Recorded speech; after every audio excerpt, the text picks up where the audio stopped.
Hoje, nesse auditório seleto, esse auditório lotado, acredito, por devido ao motivo aí de um convite aqui muito atraente e eminente.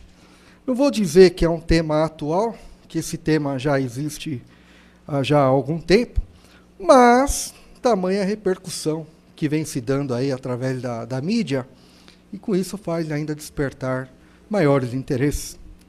Hoje nós temos aqui a apresentação da Conexão Delação Premiada e Verdade Real, com o nosso expositor, desembargador Laércio Laurelli, desembargador aposentado do Tribunal de Justiça do Estado de São Paulo, fundador do Grupo de Apoio à Justiça, professor de Direito e de Processo Penal, jurista, articulista, idealizador e diretor e apresentador de programas de TV. Vamos recebê-lo calorosamente, desembargador Laércio Laurelli.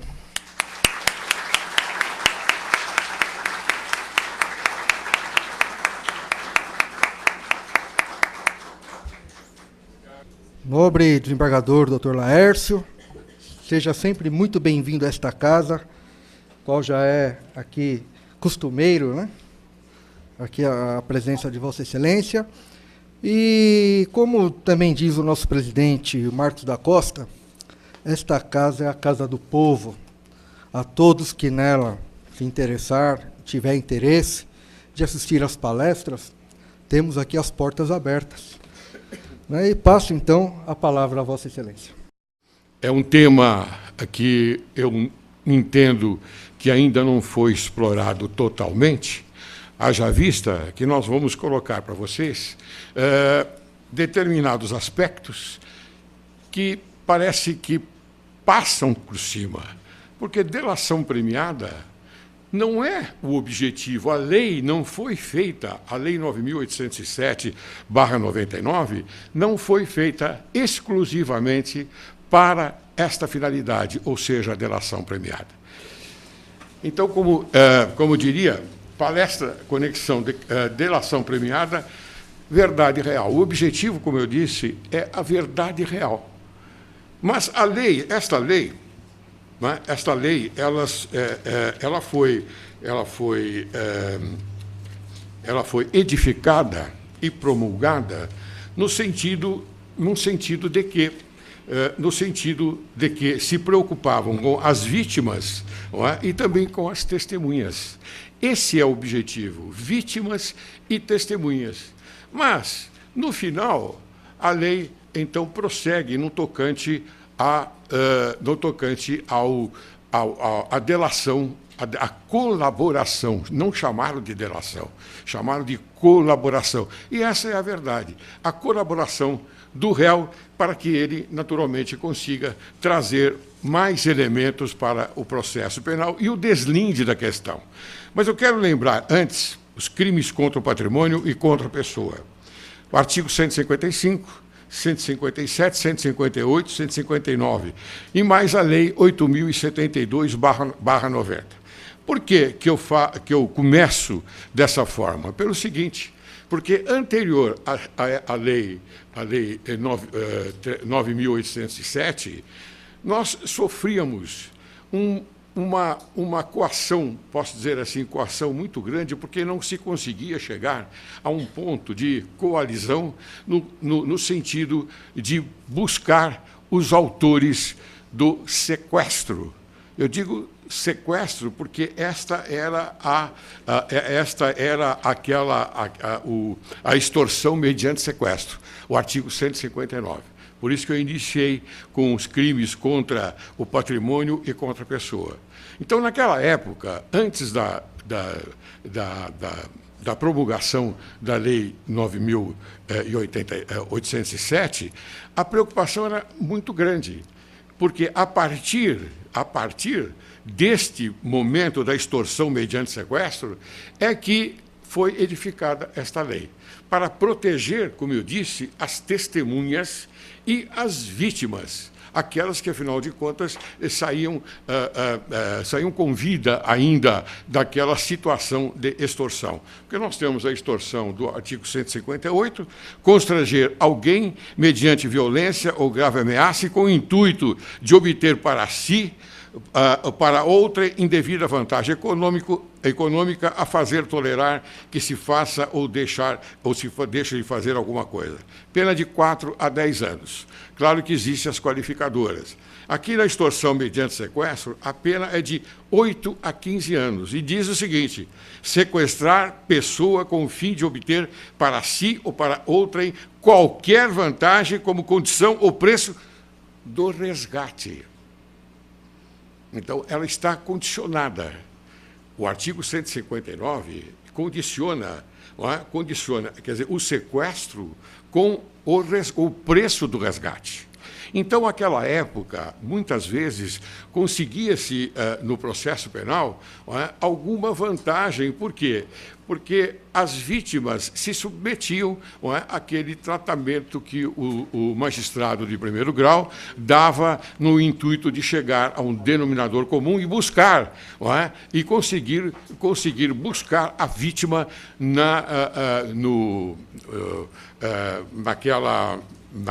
onde ela estava, sequestrada. Muitas vezes acontecia o quê? Conseguia-se o local do cativeiro, e a vítima não estava mais lá. Ela já tinha saído daquele local. Aí, então, procurava-se saber quem eram os culpados, quem eram os sequestradores. Então, a situação era muito problemática. A partir, então, desse momento da Lei 9.807, a coisa ficou um pouquinho mais cômoda no sentido de se buscar a realidade da questão.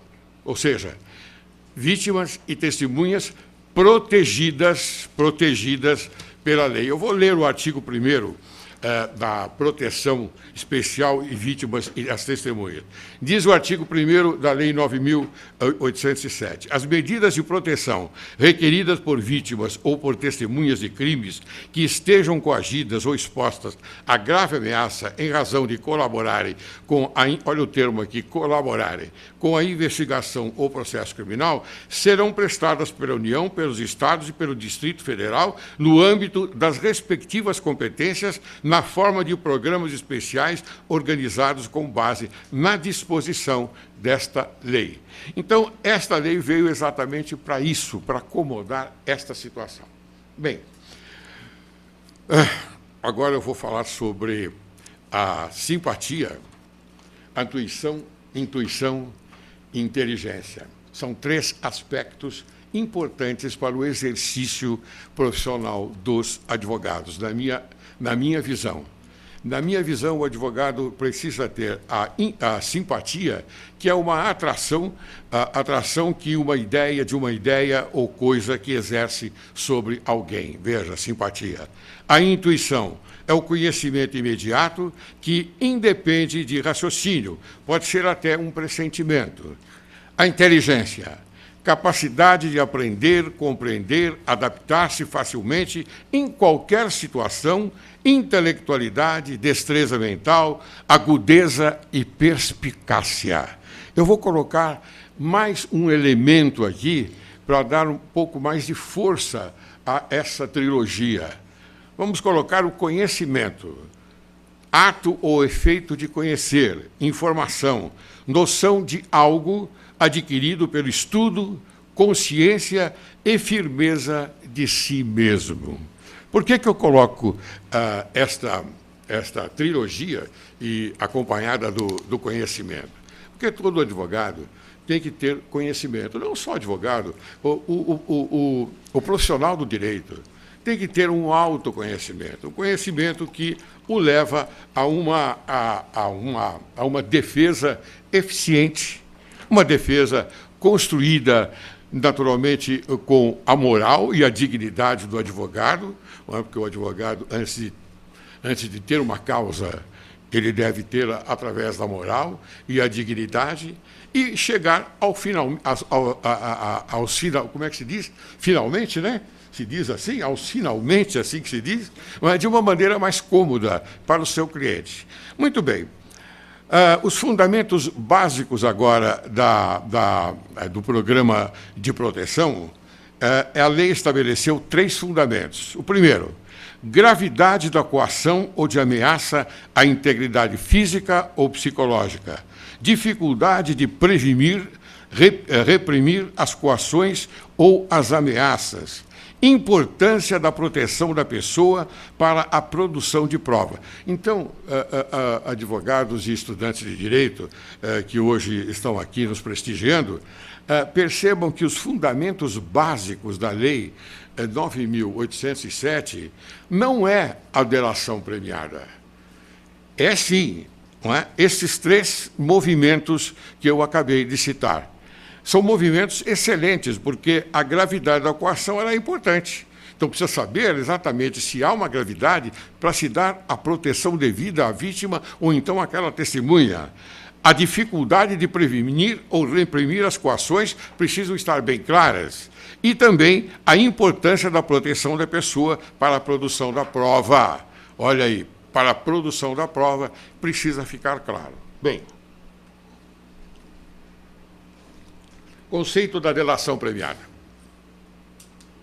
O instituto da delação premiada ocorre quando um agente comete uma infração penal e imputa a um terceiro coautor ou partícipe.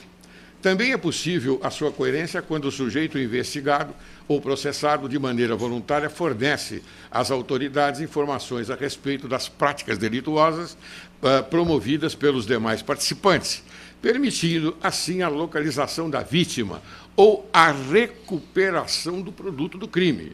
Diga-se que a voluntariedade da nova versão está atrelada ao compromisso da delação premiada em qualquer fase do processo penal.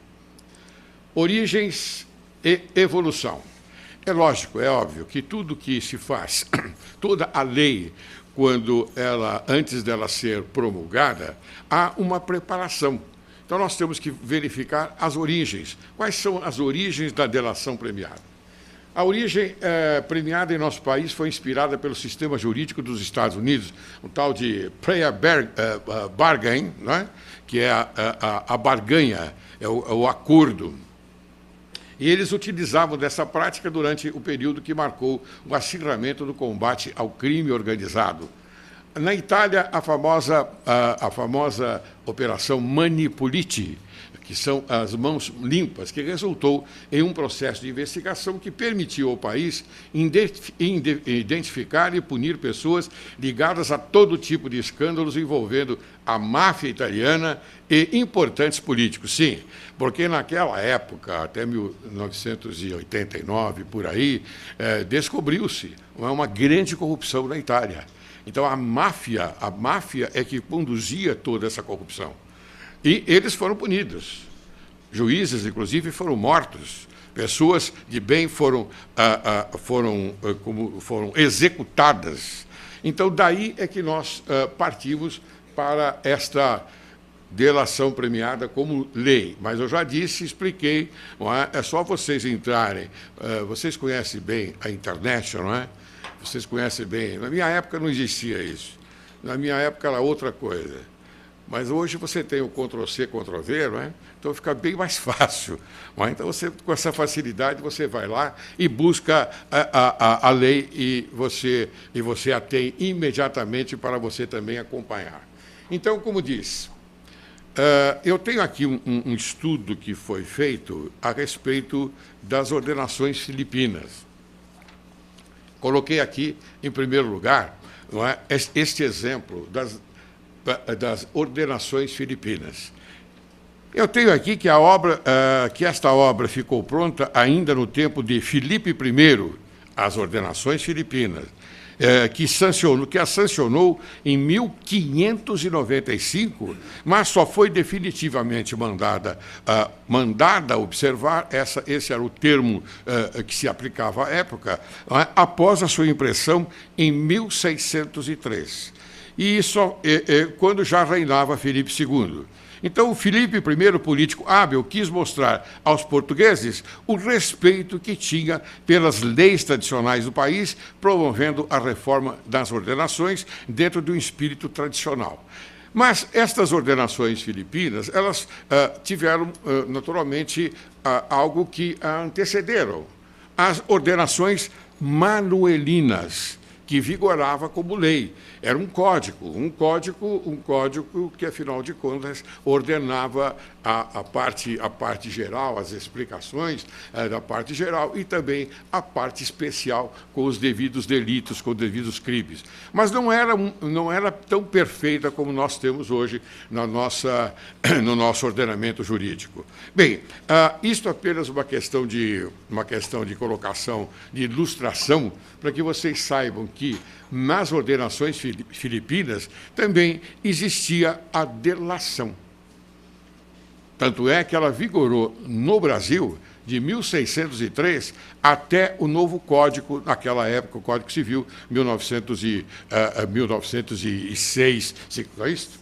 Por aí, 1906, o Código de Processo Civil. Então, vejam para vocês a importância, não é, desse objetivo, que é retroceder no tempo, não é, e buscar a origem daquilo que, afinal de contas, nós estamos vivendo hoje. Esse é o objetivo. Buscar lá atrás, para trazer aqui, e para vocês entenderem, não, isto já existia há muito tempo. Claro que existia. Não da forma como nós temos hoje, aqui, como está colocada como colaboração, que é, entre aspas, a delação premiada. Bem, prosseguindo. No Brasil, surgiu com o Código Penal de 1940, não com esse nome, mas como uma atenuante. Então, eram as atenuantes. O réu confessava ou incriminava terceiros, em troca disso recebia alguns benefícios. Então, a delação premiada só foi aplicada a milhares de casos desde 1999, ano oficial da aplicação da lei. Aspectos históricos, éticos. Veja, eu estou fazendo a colocação não apressadamente. Eu quero dizer tudo aquilo que eu vim dizer aqui. Nós vamos ter depois um momento para que vocês façam perguntas para mim. Então, esse que é o momento, para mim, é o mais importante, porque eu vou tentar sanar a dúvida que vocês estão tendo, não só nesta conversa, não uma palestra, é uma conversa que nós estamos tendo, como também, não é, sanar, não é, aquela dúvida que você está tendo fora aquilo que você está ouvindo hoje. Então, vamos ver... E quem ficar para as perguntas, vai ter presente, tá? 2 exemplares aqui, trazido aqui pelo nosso palestrante, mas só para quem ficar até o finalzinho, não é isso? Isso, estou oferecendo para você. Vamos lá. Então, de acordo com o artigo 5º da Constituição Federal, está tudo aí, que tratava dos direitos e deveres individuais e coletivos, em seu inciso 3, ninguém será submetido a tortura nem a tratamento desumano ou degradante. Dessa forma, é praticamente impossível convencer um criminoso a entregar seus comparsas. Gente, vamos ser aqui, vamos ser objetivos e vamos ser naturais no nosso pensamento e na nossa conscientização do pensamento.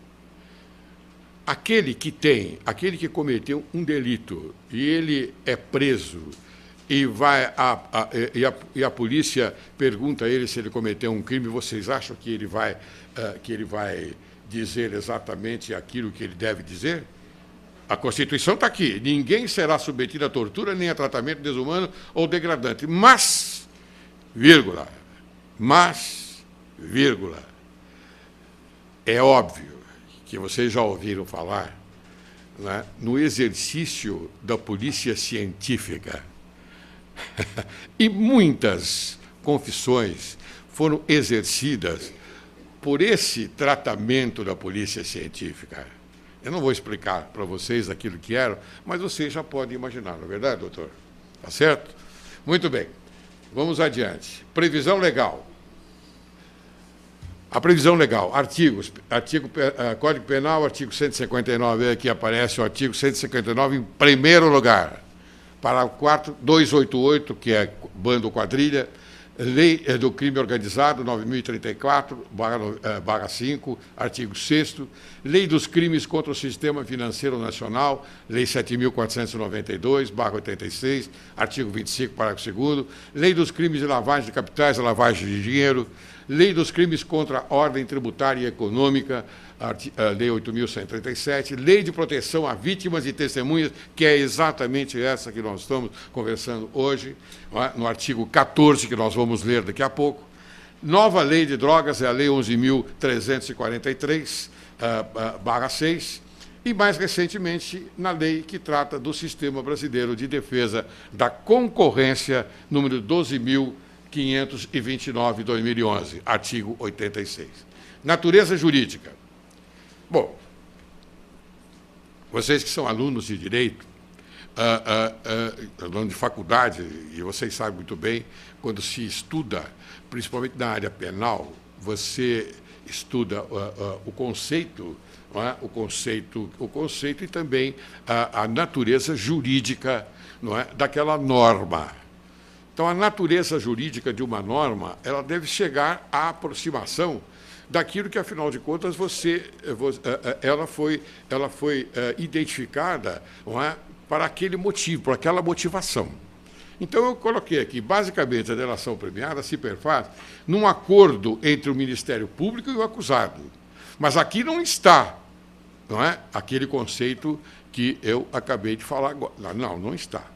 A natureza jurídica não está propriamente aqui. Este é um caminho, onde esse recebe uma vantagem em troca das informações que fornecerá ao parquê, ou seja, da colaboração que fornecerá ao parquê. Parquê é o Ministério Público. Objetivamente, a natureza jurídica está atrelada à verdade real.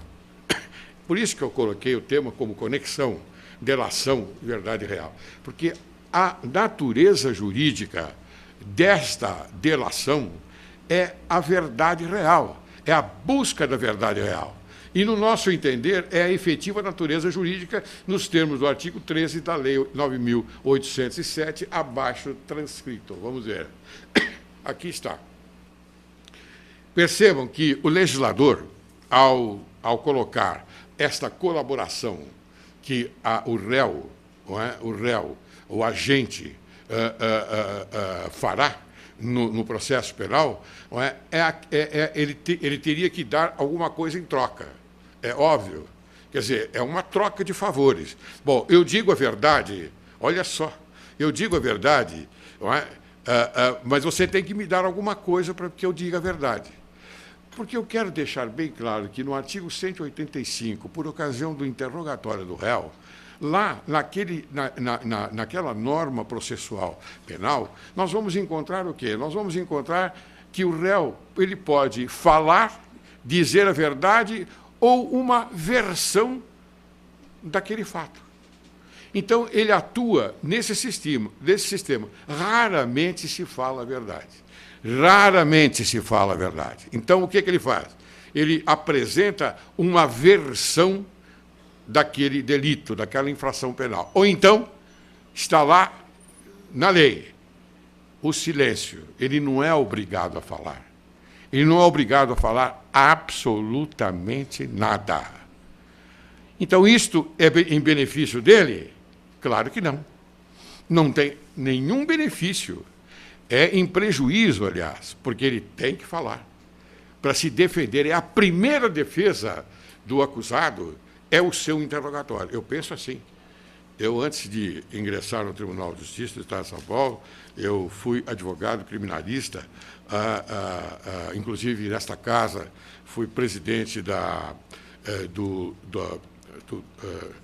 nossa, de uma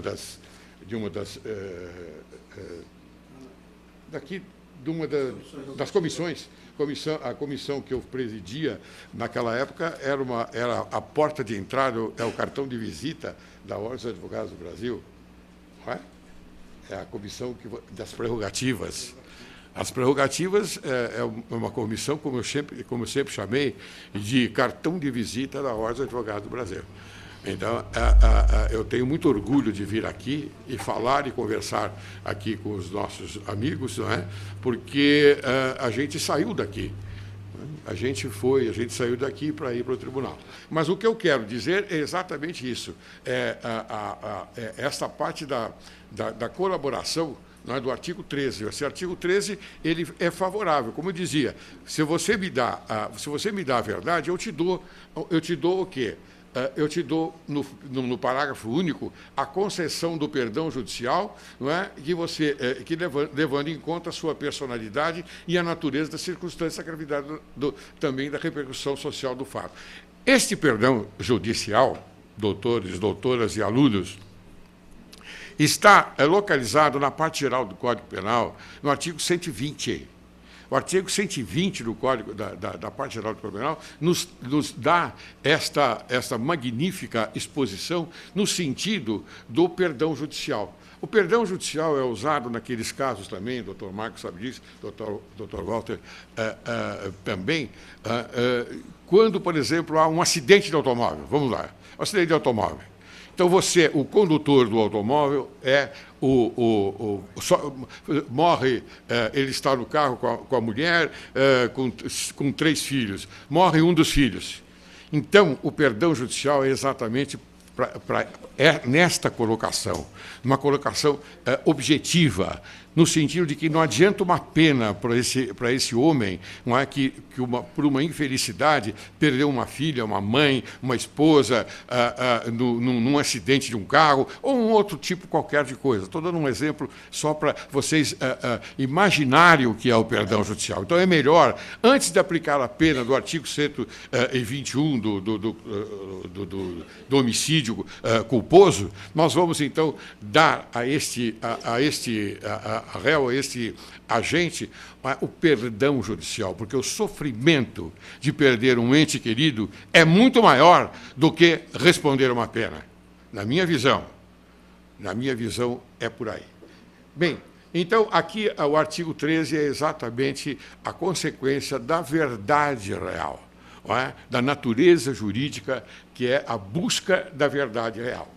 O Instituto apenas servirá como indicador da materialidade e da autoria do crime, devendo o processo ser instruído com outras provas que corroborem as informações apresentadas pelo delator. Se assim não fosse, tal instituto serviria tão somente como uma forma de o delator conseguir um benefício a todo custo, mesmo que para isso tivesse que atribuir a autoria da conduta delituosa a um inocente. Olha só a preocupação. Repita-se, então. O próprio acusado pode solicitar de forma espontânea as vantagens da delação premiada, como está colocado aí no que vocês estão lendo também. Bem, imagem mental. Agora eu vou para a imagem mental e eu gostaria que vocês me acompanhassem, porque todos nós que acreditamos em Deus, nós também acreditamos na força do universo. Já ouviram falar do universo? Todos aqui já ouviram falar do universo? É que poucos se lembram de que existe um universo cheio de energia, cheio de força, que nós podemos nos servir dele. Nós podemos chegar até o universo e nos servir dele. Então, eu coloquei essa imagem mental aqui e vou lhes dizer de que forma. Pode-se dizer que o interrogatório do réu agente sobre os fatos da infração penal cometida existe somente em sua mente. Ele sabe muito bem como é que houve o cometimento do fato, principalmente quando não há testemunhas. Olha aí, e na concepção do fato delituoso. Significa que os caracteres da autoria são significativos, dando-lhes vitalidade, espírito, ação criminosa, entenderam? Vitalidade, espírito e ação criminosa naquela infração penal. Então, tudo isso está na mente do agente que cometeu aquela infração. Daí a importância da procura da verdade real, que difere da versão originária consoante o momento do interrogatório do artigo 185 do Código de Processo Penal. Então, vejam, eu não toquei aqui no assunto que muito bem colocou o meu querido presidente da mesa, doutor Marcos, não é? Isso não tem nada a ver com manteiga, não? Sou primo pobre. Seu primo pobre? Mas muito inteligente. Muito bem. Então, vamos continuar aqui. Aspectos do princípio da incomunicabilidade. Gente, o problema é o seguinte, no artigo 15 desta lei, existe um momento que nós falamos em incomunicabilidade. O que significa isso? Isso aqui é um artigo que eu fiz, que foi publicado, e depois, então, juntamente com o meu colega Carlos Henrique Abrão, a jurista Érica Gorga, eu, fizemos um artigo. Por quê? Porque na Operação Lava Jato, eu não queria tocar nessa Operação Lava Jato, mas sou obrigado. Na Operação Lava Jato, após a condenação de vários réus, não é, eles se dirigiram para onde? Para cumprir a pena, ainda à espera de outros processos que estão sendo, aqueles estão sendo processados, para uma prisão. Nós chamamos de prisão antidelação, pavilhão 6, antidelação. Nós chamamos daquele artigo. Mas eu fiz um outro artigo quando eu falo da incomunicabilidade. Isso tudo que eu estou, naturalmente, expondo aqui para vocês não tem nada a ver com defesa, porque a defesa é obrigatória. Todo réu, todo aquele que pratica um crime, ele obrigatoriamente ele terá que ter um defensor. Eu estou dizendo, eu estou me referindo à vantagem para a sociedade, nós que estamos aqui, que não cometemos crimes, nós que lutamos pela vida, nós que fazemos parte de uma sociedade sofrida. Então, esta sociedade tem que ter a sua recompensa. É isto que eu estou me dirigindo.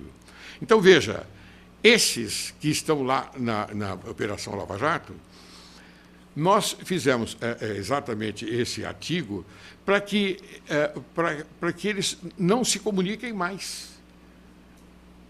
Porque lá dentro eles se comunicam, eles jogam baralho, Marcos. Os presos que participaram da delação premiada, lá eles trocam cigarros, fazem, como chama, cantam, brincam, tocam violão, tem um lá que toca violino, e eles se comunicam, falam, como eu estou falando aqui. Doutor Marcos, o senhor está bom, tudo bem? Como é que o senhor passou hoje? Passou bem? Quantos clientes o senhor teve no seu escritório? 1000? Nossa, que maravilha! Gente, é assim, é essa conversa íntima que eles têm. Condenados da Lava Jato. Então, o que eu fiz? De acordo com o artigo 15 da lei, que diz, serão aplicadas em benefício do colaborador, olha aqui o nome, colaborador. Eu coloquei aqui, por isso que eu disse logo, como o doutor Marcos muito bem colocou a respeito da delação premiada. Não, eu estou trazendo novos aspectos da delação premiada. Na prisão ou fora dela, olha aqui, serão aplicadas em benefício do colaborador, na prisão ou fora dela, medidas especiais de segurança e proteção à sua integridade física, considerando ameaça ou coação eventual ou efetiva. O que é isto? Ele tem que ficar incomunicável. É o princípio da incomunicabilidade. Inadmissível negar o caráter instrumental do direito processual, já que representa a maneira pela qual faz prevalecer o direito material. É notória a admissibilidade de que determinadas normas jurídicas regem-se por princípios e regras refletindo a postulação de um dever fundamental da política do processo penal, visando, entre outros, o de assegurar a aplicação da lei penal. Os pressupostos ditados no processo em geral é a significação da garantia moral que justifica a finalidade da lei e que assegura a jurisdição quanto ao exercício da função punitiva do Estado. Diante desta premissa lógica e até pela praticidade procedimental, entende-se que o princípio da incomunicabilidade é aplicado essencialmente para preservar todos os aspectos da causa criminal posta, prevalecendo a convicção da verdade real, coartando a troca de confabulações relacionadas ao processo de cada um, se e quando conversarem à vontade, sem vigilância efetiva por parte das autoridades respectivas. O exemplo referido, consoante o artigo 210, somado ao artigo 466, parágrafo 2º, esse aqui, o 210, é das testemunhas, e o 466 é do Tribunal do Júri. Ambos do Código de Processo Penal refletem do júri a incomunicabilidade dos jurados quando estão, naturalmente, à mercê de um julgamento pelo Tribunal do Júri. Reflete a eloquência e eficácia do princípio da incomunicabilidade quanto ao acervo de protagonistas réus na ação penal, enquanto duração da tutela da competência jurisdicional. Esta irregularidade denunciada pode até causar prejuízo quanto à obtenção de provas e desqualifica a delação premiada, cuja segurança é a de voltar atrás e desvitalizar a versão apresentada por ocasião do interrogatório original conceituado no artigo 185. Vocês estão percebendo que eu estou reprisando várias vezes esta conexão entre o artigo 185, o interrogatório, a verdade, a delação e a verdade real. É uma conexão. Muito bem. Se contura a delação premiada representa fundamentalmente o meio de prova e não o meio... Olha aqui.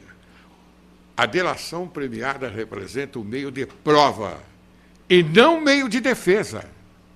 Não é um meio de defesa do autor, ou seja, do réu. É um meio de prova que ele vai contribuir, ele vai colaborar. Bem, seguindo. Assim, se vocês quiserem ler esse artigo publicado no Conjur, como eu disse, nosso do Carlos Henrique Abrão, um desembargador, uma jurista, Érica Gorga, advogada, e eu, Laércio Laurelli, projetamos esse artigo que foi publicado pelo Conjur. Então, vocês poderão, naturalmente, acionar o Conjur. Está aqui, ó. Se vocês quiserem tomar nota, eu acho interessante e importante, porque nós fazemos uma denúncia, uma denúncia daqueles que estão lá presos e que deveriam estar incomunicáveis, mas não, estão jogando baralho, contando piada, falando do futebol, aquela coisa toda. Isso está aqui um pouquinho. Então, vocês percebem, caros doutores, advogados e estudantes de direito, que a nossa missão aqui não é colocar um chantilly, né, no doce. Olha, então, doce mais chantilly. Não é. Não é isso que eu vim fazer aqui. Eu vim aqui expor uma coisa séria, bastante séria, que eu entendo ser séria, não é, em benefício de quem? Da sociedade. Então, nós temos que dividir este momento importante da Lei 9.807, porque a importância dela está exatamente naquilo que nós falamos inicialmente. Normas para a organização e manutenção de programas especiais de proteção a vítimas e às testemunhas.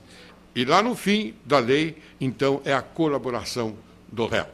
Muito bem. Posso já passar para o outro slide? Vocês copiaram? Se vocês não copiaram, depois, então, a gente deixa aqui alguma coisa nesse sentido. Gente, vocês se lembram do que eu falei do conhecimento? Por favor. Hoje é o tal do Ctrl-C, Ctrl-V. Mas eu peço encarecidamente, aquela trilogia acoplada a mais um aditamento meu, da intuição, da inteligência e do conhecimento, é a natureza do advogado. O advogado ele tem que ter esses elementos para que ele possa seguir em frente, e defender a pátria também. Curiosidade sobre o tema. O juiz não é obrigado a aceitar os termos do acordo feito pelo Ministério Público e pela polícia, bastando a eficácia da homologação. Na fase policial, o acordo é sigiloso, depois de iniciado o processo, torna-se público e, à mercê da jurisdição, pode ser decretado o segredo de justiça. O depoimento do delator deve ser colhido individualmente, porém, de bom alvitre, que os delatores estejam presentes. O delator pode desistir a qualquer momento do benefício a ele concedido, restando evidente que os fatos veiculados eventualmente possam ser utilizados na qualidade de informação para o deslinde da questão. Observa-se que a palavra do delator na delação premiada preenche ato de credibilidade. Entretanto, a questão posta deve ser corroborada pela efetiva comprovação da verdade real. Não basta que ele explique minuciosamente, detalhadamente, circunstancialmente, não é, o delito como foi praticado e também junto com a pessoa que ele está delatando. Não basta, tem que ser comprovado, porque senão desvitaliza-se, fragiliza-se o elemento importante, como eu disse a vocês, a busca da verdade real, que é a natureza jurídica disto tudo. Galeria do Saber. Não é nenhuma pretensão minha, mas eu trouxe porque eu acho importante. Não há saber maior ou saber menor. Há saberes diferentes. Pense nisto e valorize todas as pessoas com as quais tenha contato.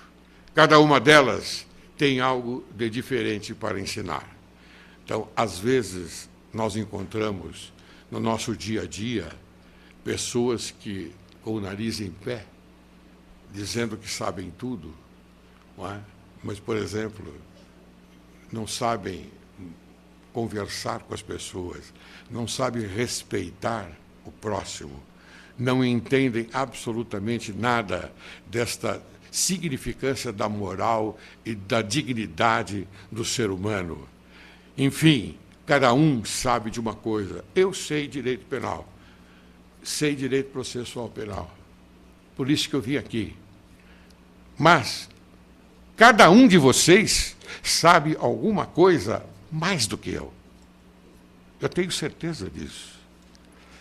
Porque se um profissional de vocês disser, eu sou profissional, eu tenho que respeitar e tenho que baixar a serviço, porque é certeza que conhece mais do que eu. Então, chega dessa presunção e arrogância de que sabemos tudo, não sabemos nada. Nós temos que aprender a cada dia.